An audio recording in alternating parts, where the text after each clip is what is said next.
அனைவருக்கும் என்னுடைய முதற்கண் நன்றி.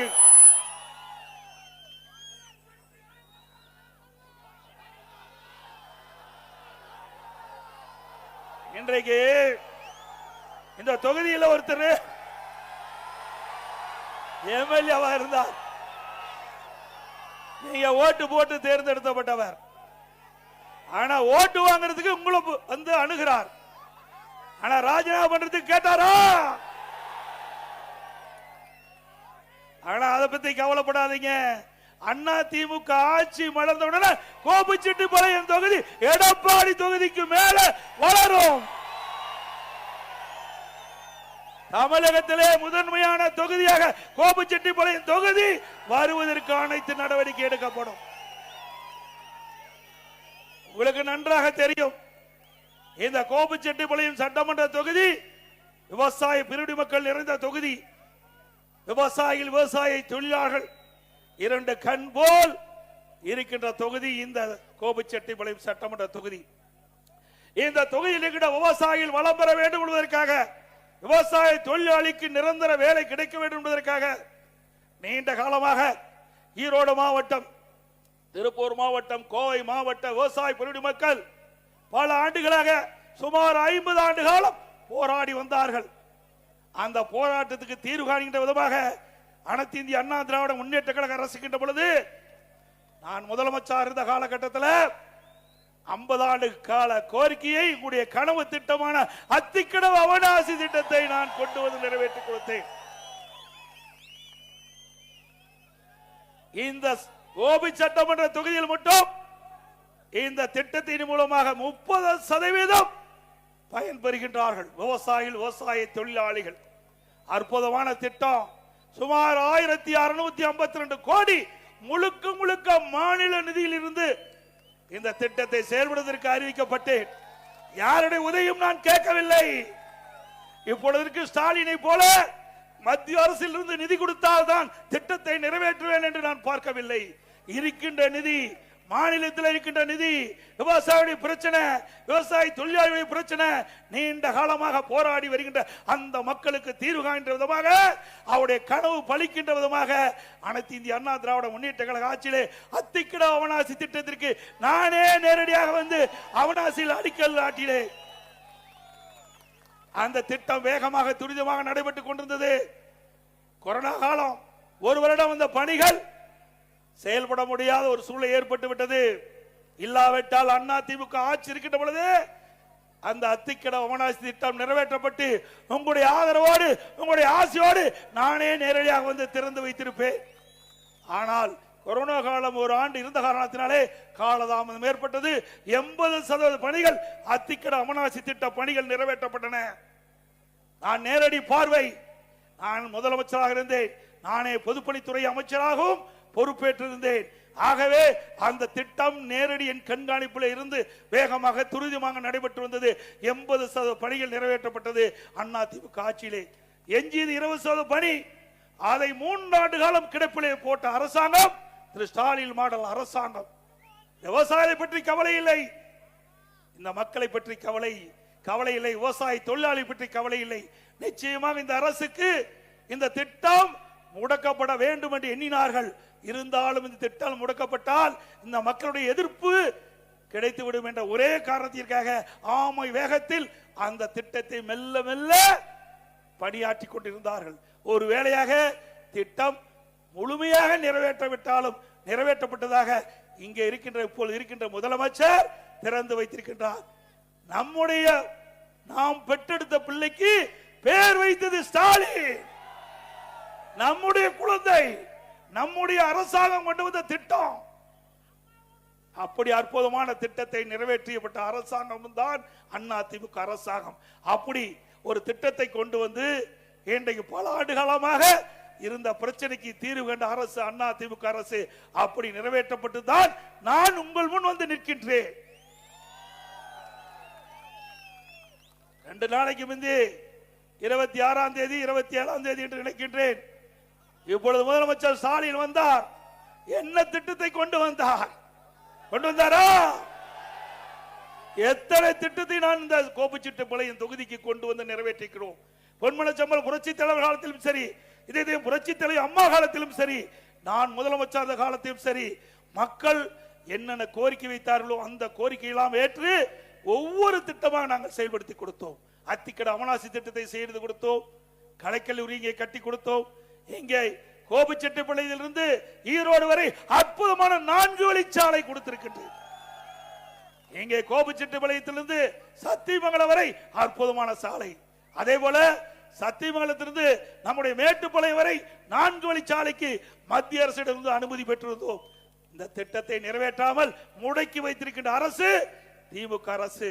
அதே போல பவானி சாகரிலிருந்து பவானி வரை 4 வழிச்சாலைக்கும் நாங்கள் அனுமதி பெற்று வைத்திருந்தோம். அதையும் நிறைவேற்றவில்லை. இப்படி எந்த திட்டத்தையும் நிறைவேற்றப்படாத ஒரு கையிலாகாத அரசு, திறமையற்ற அரசு, ஒரு பொம்மை முதலமைச்சர் எங்கே வந்து பேசிவிட்டு சென்றிருக்கின்றார். உங்களால் இந்த மாவட்டம் என்ன பயன்பெற்றது, அல்லது இந்த தொகுதி என்ன பயன்பெற்றது? சிந்தித்து பாருங்கள்.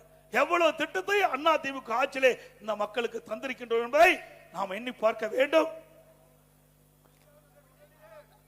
அதோட இன்னைக்கு நம்பியூர்ல அரசு கலைக்கல்லூரி, அக்கரை கொடிவேரி டிஎன் பாலத்தில் அரசு தொழிற்கல்லூரி, அதே போல நாதிபத்தில் அரசு நுகர்வோர் வடிவு கிடங்கு, நிறைய திட்டம் இதுல கொடுத்திருக்கிறோம்.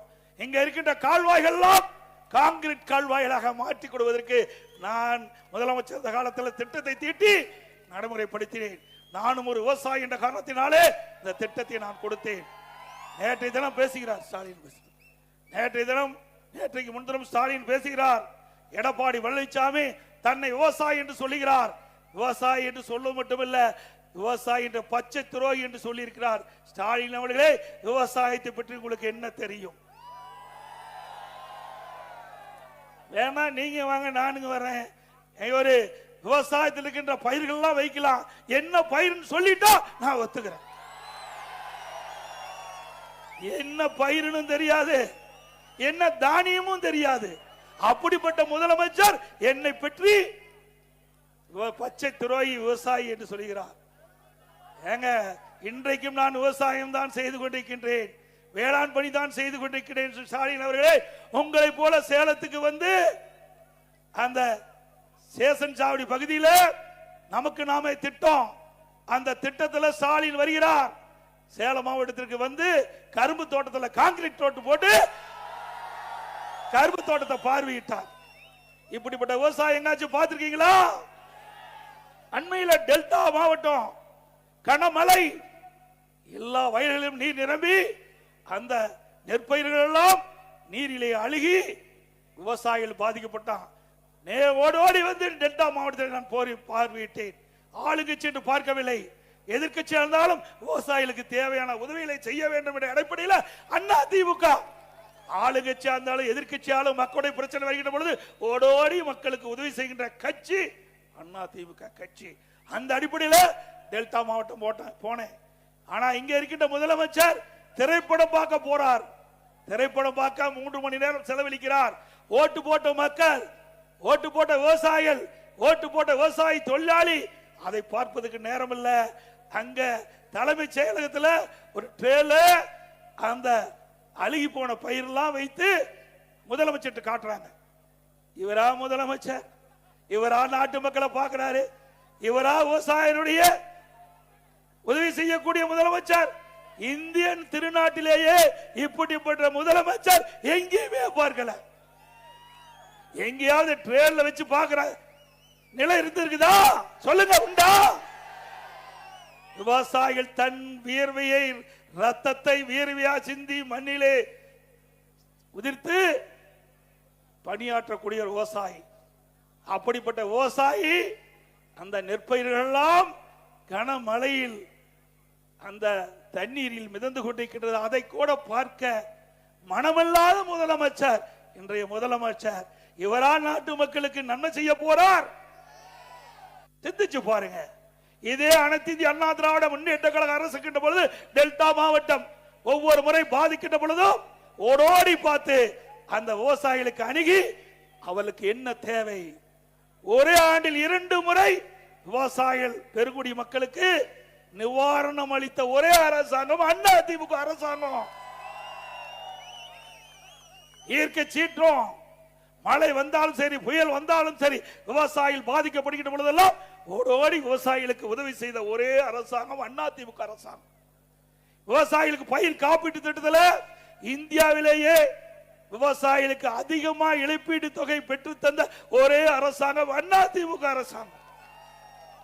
அதே போல வறட்சி, நான் பதவி ஏற்கின்ற பொழுது கடுமையான வறட்சி 2017 விவசாயிகள் பயிரிட்ட பயிர்கள் எல்லாம் கருகி போய்விட்டது. வெயிலே தண்ணீர் இல்லாமல் அப்படி பாதிக்கப்பட்ட விவசாயிகளுக்கெல்லாம் இந்தியாவிலேயே வறட்சி நிவாரணம் கொடுத்த அரசாங்கம் அதிமுக அரசாங்கம். இதையெல்லாம் விவசாய பொதுமக்களுக்காக கொடுக்கப்பட்டது. குடிமராமத்து திட்டம் பல ஆண்டுகளா ஏரி குளம் குட்டை தூர் வாராமல் இருந்தது. அந்த ஏரி குளம் குட்டைகளெல்லாம் அதிமுக ஆட்சியில் குடிமராமத்து திட்டத்தில் முழுக்க முழுக்க விவசாய பங்களிப்போடு அந்த திட்டத்தை நிறைவேற்றினோம். மழை காலத்தில் பெய்கின்ற நீர் ஒரு சொட்டு நீர் கூட வீணாகாமல் ஏரி குளம் குட்டையில நாங்க தேக்கி வச்சோம். இது அதிமுக சாதனை. இப்படி ஒரு சாதனையாவது திமுக ஆட்சியில இந்த ஈரோடு மாவட்டத்தில் செஞ்சிருக்காங்களா? அதே போல இன்றைக்கு தமிழகத்தில் சட்ட ஒழுங்கு சத்தி சிரிக்குது. பெண்களுக்கு பாதுகாப்பு இல்ல, திரும்பிக்கு பாதுகாப்பு இல்ல, பாட்டிமார்களுக்கு கூட பாதுகாப்பு இல்ல. அப்படிப்பட்ட கேவலமான ஆட்சி இன்னைக்கு நடந்து கொண்டிருக்கின்றது. அது மட்டுமல்ல, கொங்கு மண்டலத்தில் முதியோர் வசிக்கின்ற பகுதியே திட்டமிட்டு கொள்ளையர்கள் அவர்களை கொன்று அவர்களுக்கு நகை பணத்தை கொள்ளையடிக்கின்ற காட்சி திமுக ஆட்சியில் தான் பார்க்கப்படுகிறது. இப்படிப்பட்ட அவல ஆட்சி தேவையா? ஆக திராவிட முன்னேற்ற கழகம் 4 அதிகார மையம், ஒரு முதலமைச்சர் இருந்தாவே தாக்கு பிடிக்க முடியாது. தமிழகத்தில் 4 முதலமைச்சர் இன்றைக்கு தமிழ்நாட்டு மக்கள் ஆட்டி படுத்திக் கொண்டிருக்கிறார்கள். ஒரு திரு ஸ்டாலின், திரு உதயநிதி ஸ்டாலின், திரு சபரீஸ்வரன், திரு ஸ்டாலினுடைய மனைவி துர்கா, 4 பேர் ஆட்டி படைச்சிட்டு இருக்கிறாங்க. அதனாலதான் தமிழ்நாட்டுக்கு சட்ட ஒழுங்கு நிரந்தர டிஜிபியை நியமிக்க முடியல. ஒரு டிஜிபியை நியமிக்க முடியாத ஒரு அரசாங்கம் எப்படி நாட்டு மக்களை காப்பாற்றுவீங்க? ஒரு நிரந்தர டிஜிபி, சட்ட ஒழுங்கு நிரந்தர டிஜிபி இருந்தா தான் அவர்கள் காவலர்களை சரியான முறையிலே வழி நடத்துவார்கள். தமிழகத்திலே சட்ட ஒழுங்கு பாதுகாக்க முடியும். ஆனால் திராவிட முன்னேற்ற கழகம் பல முறை சொல்லி குறிப்பிட்டு விட்டோம். தொலைக்காட்சியின் வாயிலாக, அறிக்கையின் வாயிலாக, பேட்டியின் வாயிலாக தெரிவித்து விட்டோம். இதுவரை நிரந்தர டிஜிபி சட்ட ஒழுங்கு நியமிக்கப்படவில்லை. இன்றைக்கு ஒரு டிஜிபி பணி ஓய்வு பெறுது என்று சொன்னால் 3 மாதத்துக்கு முன்பாகவே மத்திய யூபிஎஸ்சிக்கு அனுப்ப வேணும், மத்திய பணியாளர் தேர்வாணையத்துக்கு அனுப்ப வேணும். அந்த பட்டியலிருந்து 3 டிஜிபிகள் அதிலிருந்து தேர்வு செஞ்சு மாநில அரசுக்கு அனுப்புவாங்க. அதில் ஒரு டிஜிபியை நியமிக்க வேணும். இதுல என்ன உனக்கு கஷ்டமா இருக்குது? ஏன்னா அவருக்கு தேவையானவர்கள் இடம்பெறல. திமுகவுக்கு ஜாலர் போடுற டிஜிபி இதுல இடம்பெறல. அதனால உச்ச நீதிமன்றம் போய் இன்றைக்கு அந்த வழக்கு நடந்து கொண்டிருக்கிறது. இப்படிப்பட்ட ஆட்சி தேவையா? அதோட போதைப் பொருள் கேட்க வேண்டிய அவசியமே இல்லை. எது கிடைக்குதா இல்லையோ போதைப் பொருள் நிறைய கிடைக்குது. எங்க பார்த்தாலும் போதை ஆசாமியால கொலை, கொள்ளை, திருட்டு, பாலியல் வன்கொடுமை நடக்காத நாளே இல்ல. நீங்க அப்பெல்லாம் தொலைக்காட்சியில் பாத்தீங்கன்னா வெள்ளி என்ன நிலவரம், தங்க என்ன நிலவரம் பார்ப்போம். இப்ப கொலை என்ன நிலவரம் பார்க்கிறோம். கொலை என்ன நிலவரம் பார்க்கின்ற ஆட்சி திமுக ஆட்சி. அங்கே நமக்கு சமூக நலத்துறை அமைச்சர் தூத்துக்குடியில் ஒரு நிகழ்ச்சியில பேசுகிறார். திராவிட முன்னேற்ற கழகம் ஆட்சிக்கு வந்த பிறகு 6999 சிறுமிகள் பாலியல் கொடுமைக்கு ஆளாக்கப்பட்டிருக்கிறார்கள். அவர்களுக்கு 104 கோடி நிவாரணம் கொடுப்பதாக சொல்லியிருக்கிறார். இப்படிப்பட்ட அமைச்சர் அதை பெருமையா பேசுறார். கேவலமா இல்ல, வெட்கக்கேடான அல்ல. பாலியல் கொடுமை தடுத்திருந்தால் சிறந்த ஆட்சி. ஆனால் சிறுமிக்கு இவ்வளவு எண்ணிக்கை இந்த திமுக ஆட்சியிலே 6999 சிறுமிகள் பாலியல் வன்கொடுமைக்கு பாதிக்கப்பட்டு என்று சொல்கிறீர்களே, உங்களுக்கு மனசாட்சி இருக்கிறதா? இன்னைக்கு காவல்துறை வைத்திருக்கிற திரு ஸ்டாலின் அவர்களே, இந்த சிறுமிக்கு என்ன பாதுகாப்பு கொடுத்திருக்கிறது? அவருடைய வாழ்க்கை என்ன ஆகும்? நீங்க 104 கோடி நிவாரணம் கொடுத்துட்டா அதுக்கு வாழ்க்கை திரும்பி வந்துடுமா? ஆக இப்படிப்பட்ட ஒரு மோசமான ஆட்சி. முடிவு கேட்டுகின்ற தேர்தல் 2026 சட்டமன்ற பொது தேர்தல். அதோட இந்த பகுதியில் இருக்கிறவங்களுக்கு நல்லா தெரியும். இன்றைக்கு கோபியில் இருக்கிற ஒருத்தர், அவரை பற்றி சில செய்தி சொல்லி ஆகணும். இதுல ஏன்னா இது புள்ளி உரமா நீங்கள் தெரிந்து கொள்ள வேண்டும். கோபி சட்டமன்ற தொகுதிக்கின்ற வாக்காளர் பெருமக்கள் பொதுமக்கள் தெரிந்து கொள்ள என்பதற்காக எல்இடி திரையில சில செய்திகளை நான் வெளியிடுறேன். நம்முடைய எல்இடி திரையில தயாரா இருங்க. முதல்ல அத்திக்கட அவிநாசி திட்டத்திற்கு எல்லா பல்வேறு கட்சி சேர்ந்தவர்கள் எல்லாம் நிகழ்ச்சியில பங்கு பெற்றாங்க. ஆனா இந்த தொகுதி எம்எல்ஏ அதுல பங்கு பெறல. அந்த காட்சியை எல்இடி திரையில பாருங்க. அத்திக்கடவு அவிநாசி திட்ட கூட்டமைப்பு என்பது அரசியல் கட்சியை சார்ந்தது அல்ல. இதில் பல்வேறு அரசியல் கட்சியை சார்ந்த விவசாயிகளும் தாங்கள் விவசாயிகள் என்று ஒரே குடையின் கீழ் இணைந்து எங்களுடைய வாழ்க்கை போராட்டமான அத்திக்கடவை நீரை தேடுவதற்காகத்தான் இந்த கூட்டமைப்பு உருவாக்கப்பட்டது. இந்த கூட்டமைப்பு இந்த நிகழ்விற்காக அனைவருக்கும் நாங்கள் அழைப்பு கொடுத்திருந்தோம். அதே மாதிரி செங்கோட்டையன் ஐயா அவர்களுக்கும் அழைப்பு கொடுத்திருந்தோம். இந்த நிகழ்வு, இந்த நோட்டீஸில் படம் போலின்னு சொல்கிற அந்த கேள்வி எல்லாமே அதை பொறுத்த அளவுக்கு நாங்கள் அரசியல் கட்சி சார்ந்தவர்கள் அல்ல. அந்த அத்திக்கடவு அவிநாசி திட்ட நேற்று பொதுச்செயலாளர் கலந்து கொண்ட நிகழ்ச்சி நீங்க புறக்கணிச்சுதான் அவர் கொடுத்தார். அதாவது இந்த அத்திக்கட அவிநாசி திட்டத்திற்கு ஏன் நீங்க கலந்து கொள்ளலன்னு சொன்னா, அந்த அத்திக்கட அவிநாசி திட்டத்துல பேக்டோ இருந்தது. அதுல தலைவர் படமும் அம்மா படம் இல்ல, அதனால வள்ளினாங்க. ஆனா இப்போ யார் படத்தை வச்சுக்கிட்டு போய் கட்சியில மாற்று கட்சியில சேர்ந்தீங்க? உங்களுக்கு அடையாளம் கொடுத்தது அதிமுக, உங்களுக்கு பதவி கொடுத்தது அதிமுக. இதே கோபிச்செட்டிப்பாளையத்தில்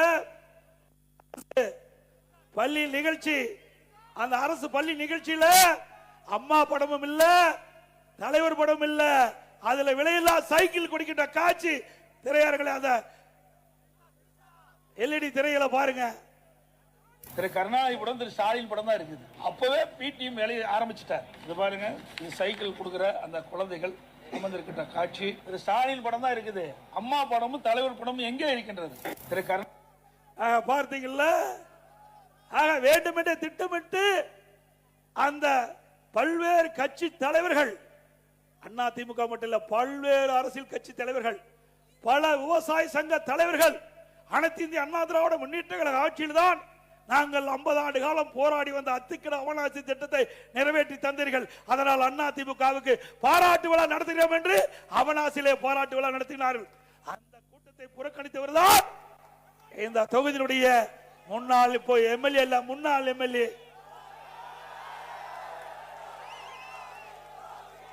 இவரா உங்களுக்கு நன்மை செய்ய போறார். எவ்வளவு கஷ்டப்பட்டு இந்த திட்டத்தை கொண்டு வந்து நான் நிறைவேற்றினேன். எதிர்கட்சிக்காரர்கள் நம்மை மதிக்கின்றார்கள்.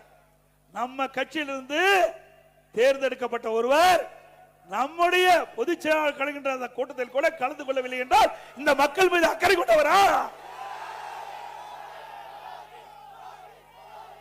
அதோட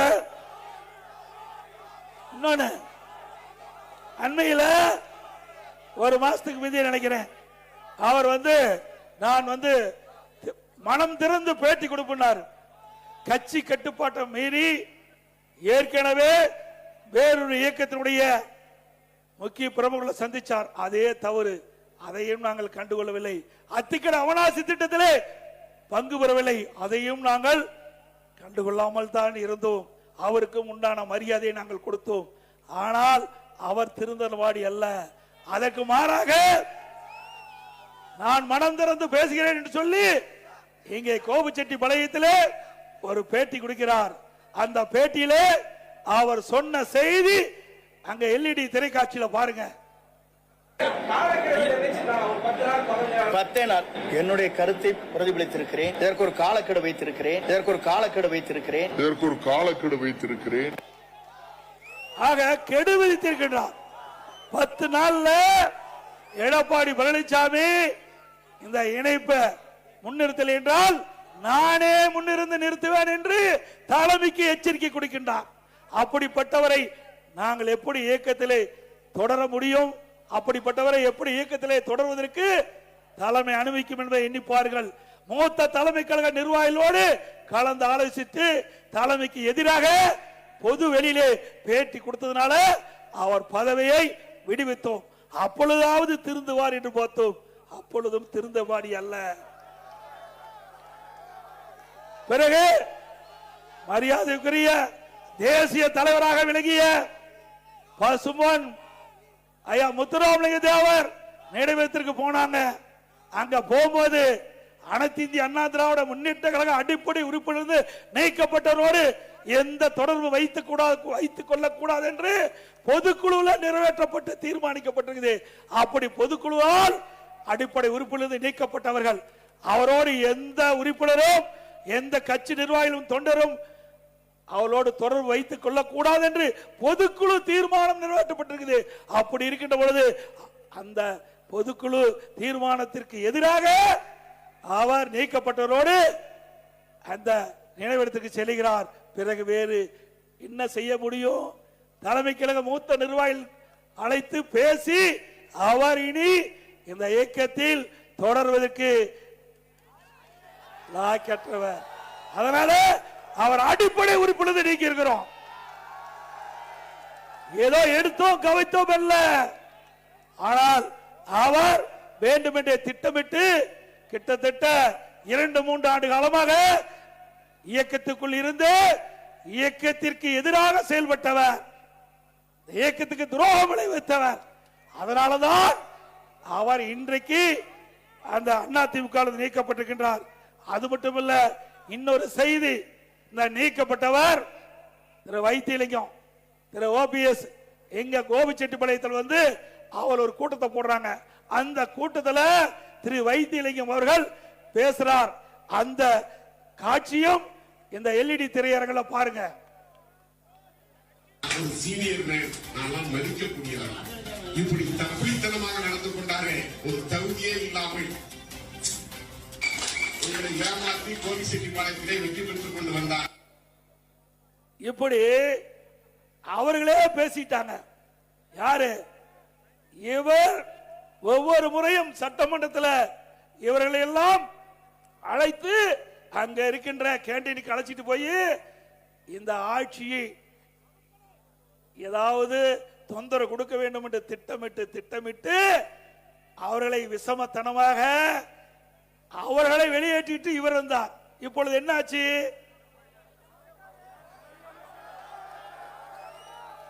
என்னைக்கு நல்லது செஞ்சா நல்லது நடக்கும், கெட்டது செஞ்சா. ஆக இந்த இயக்கத்திற்கு யார் துரோகம் செய்கிறார்களோ அவரெல்லாம் ஆண்டவன் பார்த்துக் கொள்வான். யார் பார்த்துக் கொள்வார்? நம்மை பொறுத்தளவு திறந்த மனம். அனைத்து இந்திய அண்ணா திராவிட முன்னேற்ற கழகத்தை பொறுத்த வரைக்கும் உங்களில் ஒருவனாக இங்கே இருந்து பேசிக் கொண்டிருக்கின்றேன். நான் இன்றைக்கும் தொண்டன். இங்கே இருக்கின்ற ஆயிரக்கணக்கான பேரில் நானும் ஒருவன். இவரை போல சுயநலவாதி நான் அல்ல. இயக்கத்திற்கு எவ்வளவு சோதனை, எந்த இயக்கத்திற்கும் இல்லாத சோதனை. பொன்மனச்சம்பல் புரட்சி தலைவர் எம்ஜிஆர் காலத்தில் சோதனை தொடங்கப்பட்டது. அந்த சோதனை வென்று முதலமைச்சரானார் புரட்சி தலைவர் எம்ஜிஆர். அவர் மறைவுக்கு பிறகு அதிமுகவுக்கு சோதனை. மாண்பு அம்மாவில் அந்த சோதனை வென்று தமிழகத்தினுடைய முதலமைச்சராக வந்தார். அதே போல இப்போ இருக்கின்ற சோதனை வென்று உங்களுடைய மகத்தான ஆதரவின் பேரிலே அதிமுக கூட்டணி வெல்லும், அதிமுக ஆட்சி அமைக்கும். அனைத்து இந்திய அண்ணா திராவிட முன்னேற்ற கழகம் 2026 சட்டமன்ற தேர்தலிலே பெரும்பான்மையான இடங்களிலே வெற்றி பெற்று ஆட்சி அமைத்தல் முதல் கோபிச்செட்டிப்பாளையத்தில் வந்து வெற்றி விழா கொண்டாடுவோம். இது நடக்கும் இல்ல?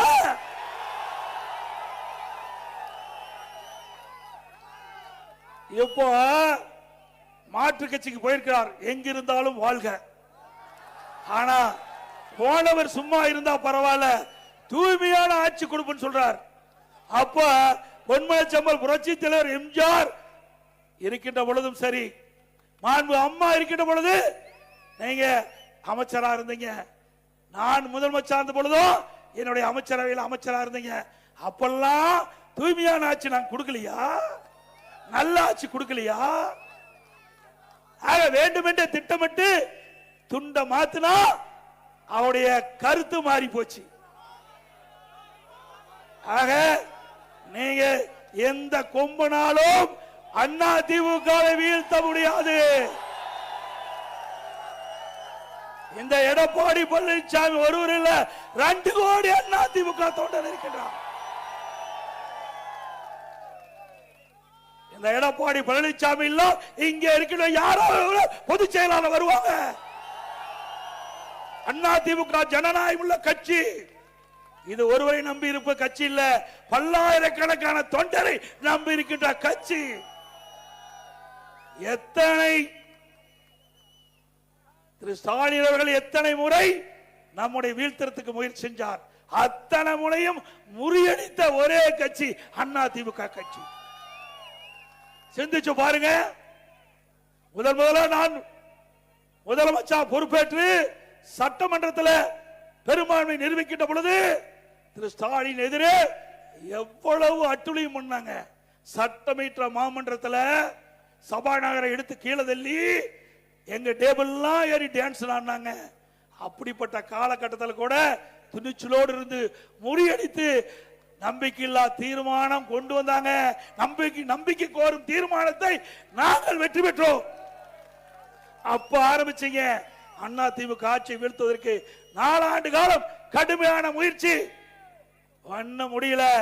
ஒரு அற்புதமான ஆட்சி 4 ஆண்டு காலத்தில் கொடுத்தமா இல்லையா? எவ்வளவு திட்டம், அத்திக்கட அவனாசி திட்டத்திலிருந்து பல திட்டங்களை கொண்டாந்தோம். இதுவரைக்கும் எந்த அரசாங்கம் கொண்டு வர முடியாத திட்டத்தை எல்லாம் கொண்டாந்தோம். ஒரே ஆண்டில் 11 அரசு மருத்துவக் கல்லூரி. ஒரு வருஷத்துல இந்திய வரலாறுல எந்த மாநிலத்திலும் ஓராண்டில் 11 அரசு மருத்துவக் கல்லூரி கொண்டு வந்து சாதனை படைக்கல. அந்த சாதனை படைத்ததும் அண்ணா திமுக அரசு. அதே போல 7 சட்டக்கல்லூரி, 5 கால்நடை மருத்துவக் கல்லூரி ஆராய்ச்சி நிலையம், மிகப்பெரிய ஆசியாவிலேயே மிகப்பெரிய கால்நடை பூங்கா 1000 கோடி தலைவாசல் கொடுத்திருக்கிறோம். அதே போல பொறியியல் கல்லூரி, வேளாண்மை கல்லூரி, ஐடி, பாலிடெக்னிக், இப்படி கலை மற்றும் அறிவியல் கல்லூரி 67 கலை மற்றும் அறிவியல் கல்லூரி கொடுத்திருக்கிறோம். 1 2 இல்ல, 67 இந்த ஆட்சியில கொடுக்க முடிஞ்சதா? இப்படி நம்முடைய ஏழை எளிய குடும்பத்தில் பிறந்த மாணவ மாணவி குறைந்த கட்டணத்தில் உயர்கல்வி படிக்கக்கூடிய சூழ்நிலையை அண்ணா திமுக ஆட்சியிலே உருவாக்கி காட்டோம். இது சாதனை. இப்படி ஒரு சாதனையாவது திரு ஸ்டாலின் அரசால பேச முடியுமா? பேச முடியுங்களா? இத்தனையும் செய்துதான் உங்களை வாழ்ந்து நாங்கள் சந்திக்கிறோம். அது மட்டுமல்ல, அரசு பள்ளியை படிக்கின்ற மாணவர்கள் சுமார் தமிழகத்தில் 41% பேர் அரசு பள்ளியை படிக்கின்றார்கள். அந்த மாணவர்கள் பெரும்பாலும் நடுத்தர குடும்பம், ஏழை குடும்பத்தை சேர்ந்தவர்கள், விவசாயிகள், விவசாய தொழிலாளி, கூலி தொழிலாளி, இப்படிப்பட்ட குடும்பத்திலே பிறந்த மாணவ மாணவி தான் அரசு பள்ளியை படிக்கின்றார்கள். அந்த மாணவருடைய கனவு அவர்கள் மருத்துவ கல்வி கிடைக்க வேண்டும், அவர்களும் MBBS டாக்டர் ஆக வேண்டும். அதையும் நிறைவேற்றுவதற்காக அம்மாவுடைய அரசு 7.5% உள்ளிடஒதுக்கீடை கொண்டு வந்து சட்டம் இயற்றப்பட்டு அமுல்படுத்தப்பட்டு இந்த திட்டத்தின் மூலமாக சுமார் 3000 பேர் அரசு பள்ளியிலே படித்த மாணவ செல்வங்கள் இன்றைக்கு மருத்துவ கல்வி கிடைக்கக்கூடிய சூழ்நிலை நாங்கள் உருவாக்கி தந்தோம். அது மட்டுமல்ல, இந்த அரசு பள்ளியை படிக்கின்ற மாணவர்கள் பெரும்பாலும் ஏழை குடும்பத்தை சேர்ந்தவர்கள். மருத்துவ கல்வி கட்டண முடியாது.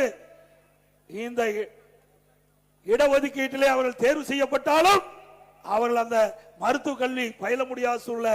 அது எங்களுக்கு தெரிந்தவுடன் அனைத்து இந்திய அண்ணா திராவிட முன்னேற்ற கழக அரசு இந்த திட்டத்தின் மூலமாக தேர்வு செய்யப்பட்டவர்களுக்கு முழு மருத்துவ கல்வி கட்டணம் செலுத்தும். அதையும் நிறைவேற்றி கொடுத்தோம். இதெல்லாம் அண்ணா திமுக ஆட்சியுடைய சாதனை. அது மட்டுமல்ல, இன்றைக்கு இந்த ஆட்சி பொறுப்பேற்ற பிறகு மின் கட்டணம் கிட்டத்தட்ட 63% உயர்ந்துட்டது. சிந்திச்சு பாருங்க. அதே போல இது நகராட்சி, பேரூராட்சி, மாநகராட்சியில வீட்டு வரி 100%, கடை வரி 150%, கடைக்கு பீக் அவர் அங்க வந்து டபுள் சார்ஜ் வாங்குறாங்க. இப்படி இந்த சாதாரண மக்கள் இருந்து அத்தனை மக்களும் மின் கட்டணத்தால பாய்ச்சிருக்காங்க, வீட்டு வரியால பாய்ச்சிருக்காங்க. இப்படிப்பட்ட ஆட்சி தொடர வேண்டுமா? விலைவாசி விண்ணை முட்டுகிட்ட அளவுக்கு உயர்ந்திருக்கின்றது. இன்னைக்கு திராவிட முன்னேற்ற கழக ஆட்சி வந்த பிறகு புள்ளி வரத்தோட நான் சொல்றேன். ஏன்னா ஒரு அரசாங்கம் மக்களை காக்க வேண்டும். விலைவாசி உயர்கின்ற பொழுது அதை கட்டுப்படுத்த வேண்டும். ஆனால் விடியா திமுக அரசு அதையெல்லாம் பொருட்படுத்தவில்லை. இன்றைக்கு பச்சரிசி 1 கிலோ அண்ணா திமுக ஆட்சியில 50 ரூபாய்க்கு இருந்தது, திமுக ஆட்சியில 77 ரூபா. பொன்னி புழுங்கரிசி அண்ணா திமுக ஆட்சியில 50 ரூபா, இப்ப 72 ரூபா. இட்லி புழுங்கரிசி 1 கிலோ 30 ரூபாய்க்கு அண்ணா திமுக ஆட்சி, இப்போ 48 ரூபா. கடல் எண்ணெய் 1 கிலோ அண்ணா திமுக ஆட்சியில் 130 ரூபா, இப்ப 190 ரூபா. நல்லெண்ணெய் 1 கிலோ 250 ரூபா அண்ணா திமுக ஆட்சியில, இப்ப 400 ரூபா. தோரம்பருப்பு 1 கிலோ 74 ரூபா, திமுக ஆட்சியில 130 ரூபா. உளுத்தம்பருப்பு அண்ணா திமுக ஆட்சியில் 79, திமுக ஆட்சியில் 160. இப்படி ஏழை எளிய மக்கள் இந்த உணவுப் பொருள் விண்ணை முட்டுகின்ற அளவுக்கு உயர்ந்திருக்குது. இது ஏதாவது தடுப்பதற்கு நடவடிக்கை எடுத்தாங்களா? இல்ல. இதனால ஏழை மக்கள் பாதிக்கிறாங்க. ஆனா அண்ணா திமுக ஆட்சி இருக்கின்ற பொழுது விலை கட்டுப்பாட்டு நிதி என்ற ஒரு நிதி ஒதுக்கி 100 கோடி ஒதுக்கி வச்சிருந்தோம். எந்த உணவுப் பொருள் விலை ஏறியதோ அந்த உணவுப் பொருள் எந்த மாநிலத்தில் விலை குறைவாக இருக்கிறதோ அங்க கொள்முதல் செஞ்சு நம்முடைய மாநிலத்தில் விற்பனை செஞ்சு விலை ஏறாம பார்த்து கொண்ட அரசு அண்ணா திமுக அரசு. அதே போல இன்றைக்கு கட்டுமான தொழில் கடுமையா பாதிச்சிட்டு அண்ணா திமுக ஆட்சியில எம்சாண்ட் 3000 ரூபாய்க்கு வித்தது, இப்ப திமுக ஆட்சியில 5500 ரூபாய்க்கு ஒரு யூனிட் ஜல்லி அண்ணா திமுக ஆட்சியில் 2000, இப்ப 4500 ரூபாய்க்கு விக்குது. ஒரு டன் கம்பி அண்ணா திமுக ஆட்சியில் 40,000, இப்ப 70,000 விக்குது. ஒரு செங்கல் அண்ணா திமுக ஆட்சியில் 6 ரூபாயிலிருந்து 8 ரூபா வரைக்கும், திமுக ஆட்சியில் 8 ரூபாயிலிருந்து 13 ரூபா வரைக்கும் விக்குது. சிமெண்ட் ஒரு மூட்டை 240 ரூபாய்க்கு விக்குது, இப்ப 350 ரூபாய்க்கு விக்குது. அதுபோல மரம் 200% ஏறி போச்சு. இனி திமுக ஆட்சியில் வீடே கட்ட முடியாது. வீடு கட்டணும்னா கனவுல வீடு கட்டலாம், கனவுல பார்த்து மகிழ்த்துக்கலாம். நிஜத்துல வீடே கட்ட முடியாது இந்த ஆட்சி இருக்கின்ற வரை.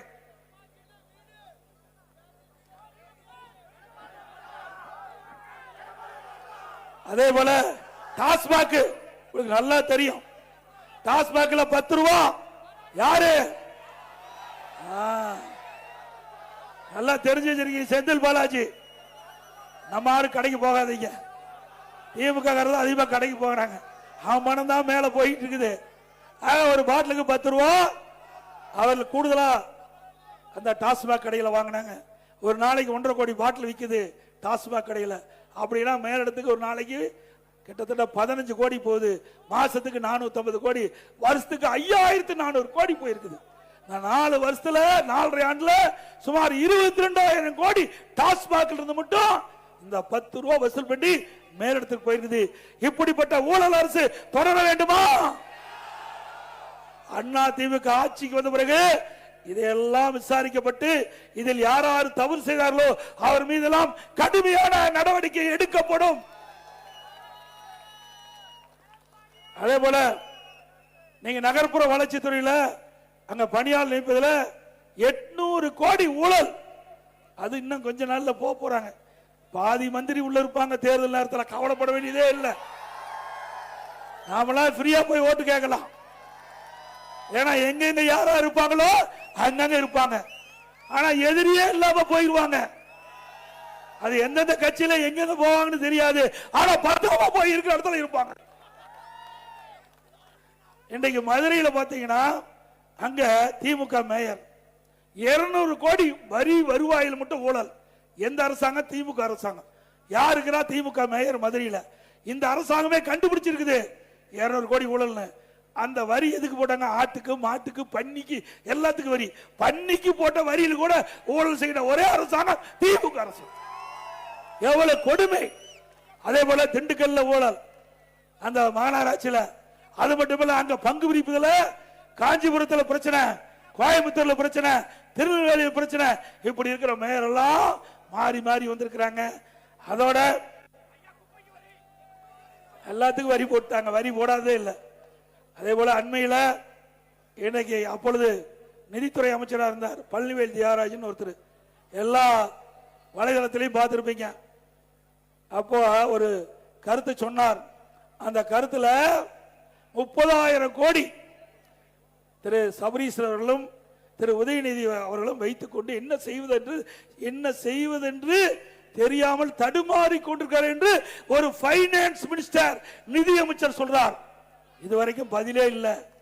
அப்படி கொள்ளையடிச்ச பணத்தை இன்றைக்கு செலவழிச்சிட்டு இருக்கிறாங்க. இந்த பணத்தை வைத்துத்தான் தேர்தலை நம்பி இருக்காங்களே, மக்களை நம்பி இல்ல. இவ்வளவு பெரிய ஊழல். ஒரு திரு ஸ்டாலின் அமைச்சரவையில் இருக்கின்ற ஒரு அமைச்சரே 30,000 கோடி ஊழல் திரு ஸ்டாலின் குடும்பத்தை சேர்ந்தவர்கள் கையில வைத்துக் கொண்டிருக்கின்ற தெரிவித்தால் அதுல உண்மை இருக்கும்ல? இல்லைன்னா அவர் சொல்லுவாரா? எதிர்கட்சி சொன்னா கூட சொல்லலாம். ஆனா ஆளுங்கட்சி அமைச்சரே, அது நிதி அமைச்சரே சொல்றார். ஆக இதையெல்லாம் அதிமுக ஆட்சி வந்தவரை விசாரிக்கப்படும்.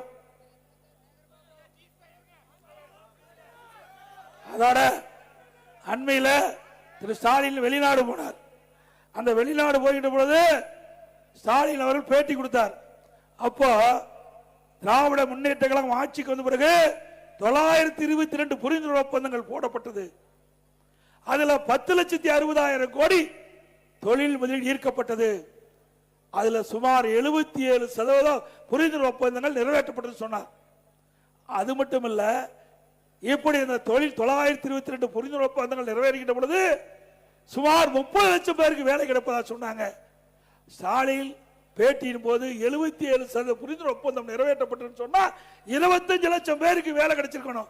கோபிச்செட்டிப்பாளையத்தில் வேலை கிடைச்சிருக்குதா? கிடைச்சிருக்கா? அத்தனையும் பச்சை பொய்.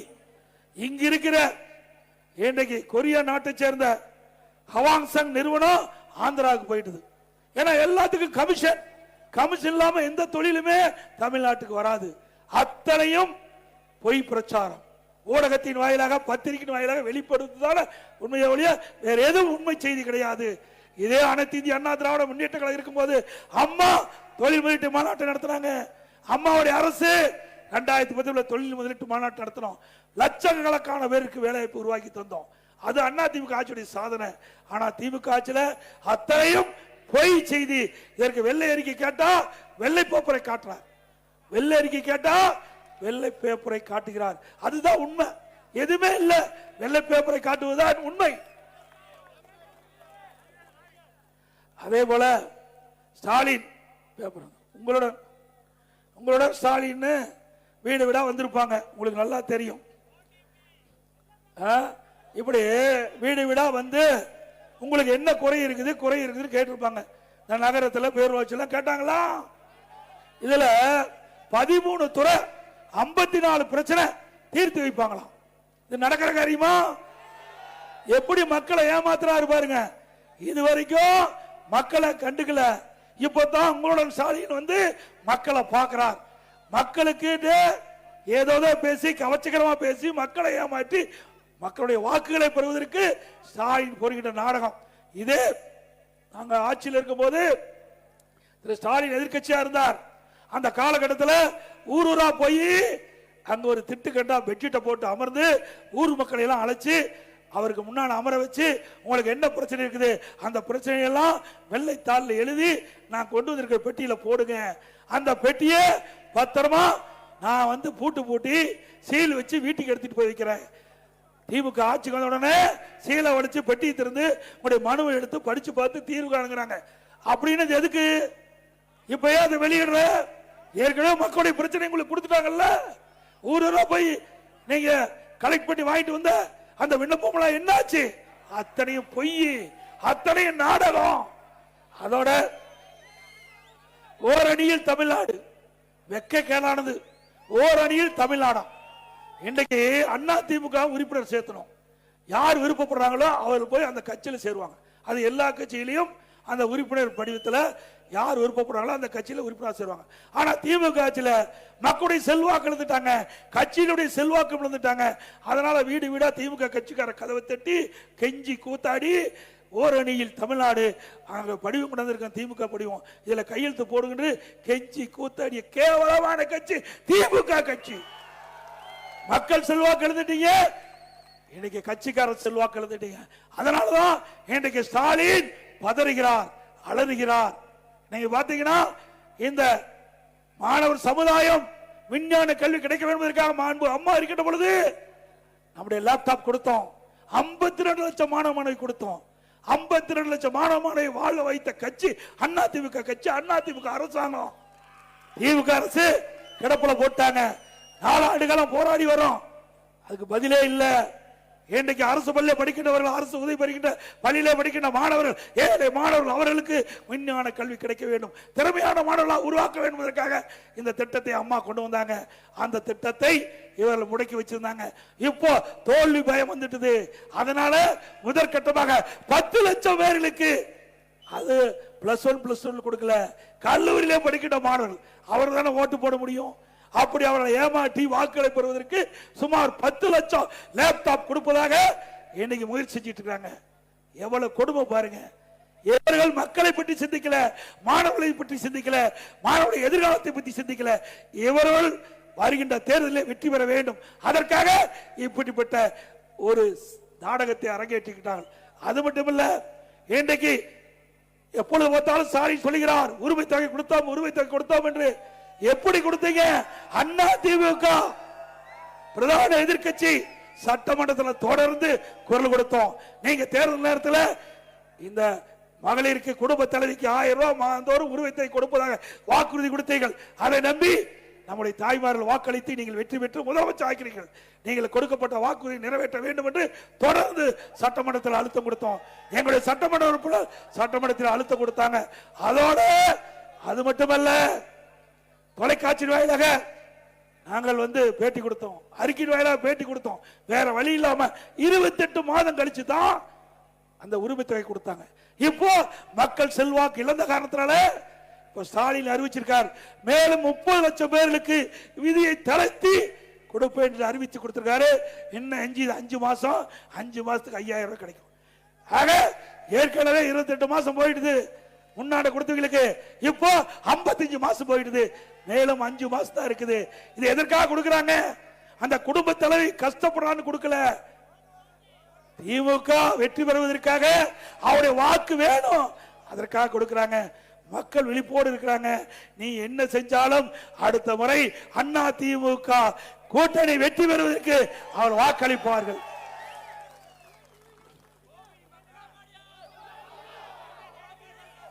அதே போல இந்த நம்முடைய பட்டியலின மக்கள், ஆதிராட மக்கள், அருந்தின மக்கள், அந்த மக்களுக்கு, வீடு இல்லாத மக்களுக்கு பல லட்சம் மதிப்புள்ள அற்புதமான கான்கிரீட் வீடு கட்டி கொடுக்கப்படும். அது மட்டுமல்ல, அவள் வயது வந்தவர்கள் தனி குடித்தனம் போகின்ற பொழுது அவர் வாரிசுகளுக்கு வீடு இல்லாம இருக்குது. அப்படிப்பட்டவர்களுக்கு அரசாங்கம் நிலத்தை வாங்கி அந்த அருந்தின மக்களுக்கும் ஆதிராட மக்களுக்கும் அவர்களுக்கும் தனித்தனி வீடு பல லட்சம் மதிப்பிலே கட்டி கொடுக்கப்படும். ஒவ்வொரு தீபாவளி அறிகின்ற பொழுதும் நம்முடைய தாய்மார்களுக்கும் நம்முடைய சகோதரர்களுக்கும் அற்புதமான கோடாவே வழங்கப்படும். ஏற்கனவே நிறுத்தப்பட்ட தாலிக்கு தங்க திட்டம் தொடரும். அந்த திட்டத்தில் மணமகனுக்கு 10 வேசி, மணமகளுக்கு 10 புடவை வழங்கப்படும் நேரத்தில் தெரிவிச்சுக்கிறேன். அதே போல இன்னைக்கு திமுக ஆட்சியில நீங்க பாத்தீங்கன்னா பணத்தை திருடுவாங்க, நகையை திருடுவாங்க. ஆனா திமுக ஆட்சியில கிட்னி திருடுறாங்க. எங்கேயாச்சும் உலகத்தில் இப்படி நடக்குதுங்களா? தமிழ்நாட்டில் தான் நடக்குது. அது திமுக எம்எல்ஏ மருத்துவமனை, அங்க இப்படிப்பட்ட ஒரு கொடுமையான சம்பவம் நடந்திருக்குது. இதுவும் முழுமையான விசாரணை இல்லை. அண்ணா திமுக ஆட்சி வந்த பிறகு இதையெல்லாம் விசாரித்து உரிய நடவடிக்கை எடுக்கப்படும் என்பதை இந்த நேரத்தில் தெரிவித்து,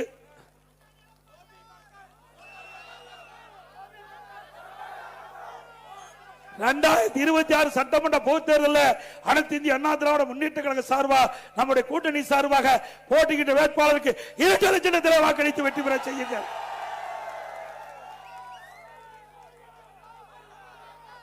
அதே போல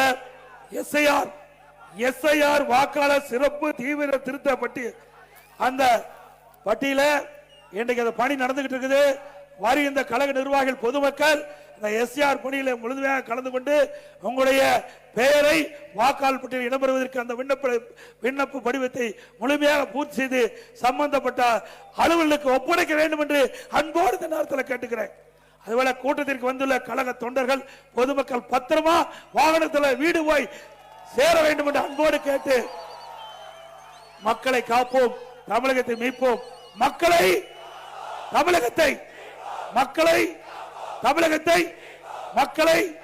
தமிழகத்தை ஸ்டாலின் அரசு, மாடல் அரசு, பை பை ஸ்டாலின். நன்றி, வணக்கம்.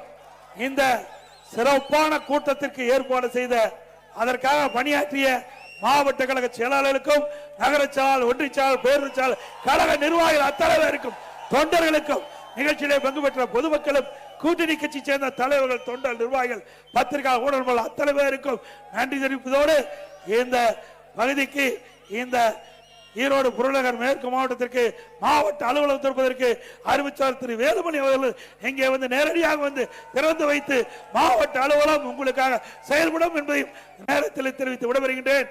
நன்றி, வணக்கம்.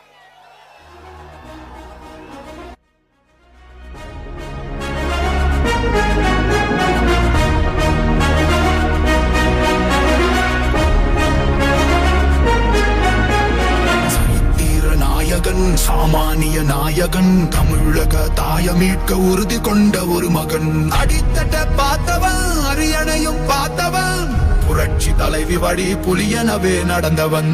ஏழ வாழ வாழ வைக்க சீறி வந்த திருமகன், ஏறு கலப்ப புடிச்சு மேல ஏறி வந்த தலைமகன். ஏழ வாழ வாழ வைக்க சீறி வந்த திருமகன், ஏறு கலப்ப புடிச்சு மேல ஏறி வந்த தலைமகன்.